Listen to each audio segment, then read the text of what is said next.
important.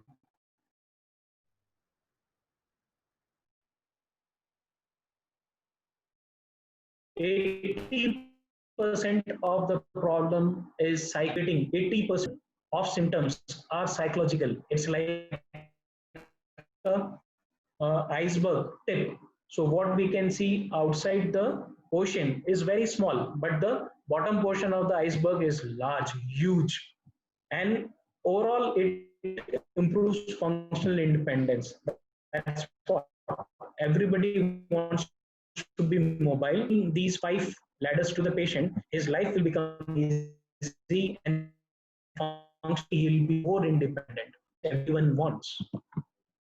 The aim of pulmonary rehabilitation is primary for COPD population. Yes, you can say primary it is for COPD population, but as I'm telling, it is not limited. It can be open for anyone under the sun today, especially smokers in the society. And again, I'm telling you, it is for optimizing the functional status of the patient or the client. The goals include increase exercise capacity. You just increase exercise capacity. If the patient is not tolerating standing posture, start giving exercises. Patient will start walking. After walking, patient will start jogging. So that kind of activity patient can regain with pulmonary rehabilitation. With a simple bed rest, acute weakness can hit the patient. Quadricep weakness may land a patient in buckling. Person may fall. You just imagine if any person in the family is suffering with quadricep weakness after an acute bed rest, and once he or she is again ambulative against gravity, you won't be allowing your family member, near and dear fellow, to go outside alone because you know this person can fall any moment. So there is a dependency. So simple quadricep weakness can become a issue in life. So I am talking of general weakness and respiratory muscle weakness.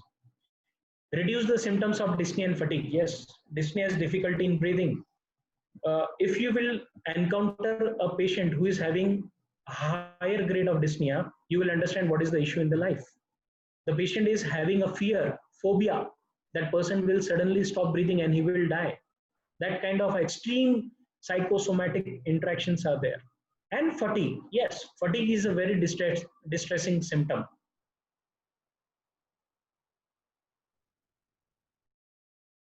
You are doing nothing for the simple household works, person may feel great fatigue. So encapsulated, person will be crippled. That's why we need to improve the quality of life. We need to improve the mood and motivation status of the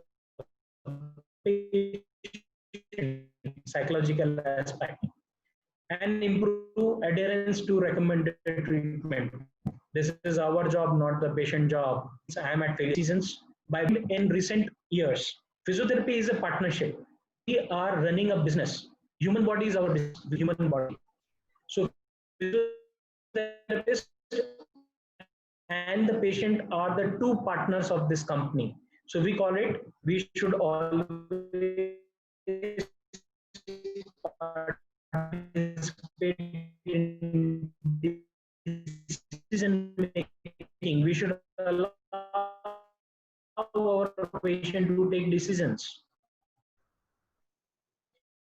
If patient is involved in decision making, we will say definitely patient will adhere, psychologically patient will be motivated, and we can build a rapport for self-management capacity be easily conducted. And last but not the least, reduce healthcare burden for patient, family, and community, including reduction in hospitalization and improve survival. Yes, very important. Uh, in our physiotherapy, we must have seen patients with low back pain. Yes, sir, last year also you came with acute pain. How you are now? Sir, this year again, same amount of pain is there and I'm in trouble. So repeatedly patient is coming to the clinic. Every year he's coming. It means we are not giving a root cause solution. So if the patient is coming silly with respiratory problems, person will confine themselves. They won't go for larger activity. Basic activity is also question mark. So forget about advanced ADL, occupational ADL, instrumental ADLs. These things this person's life. Sports activity is again a big question mark.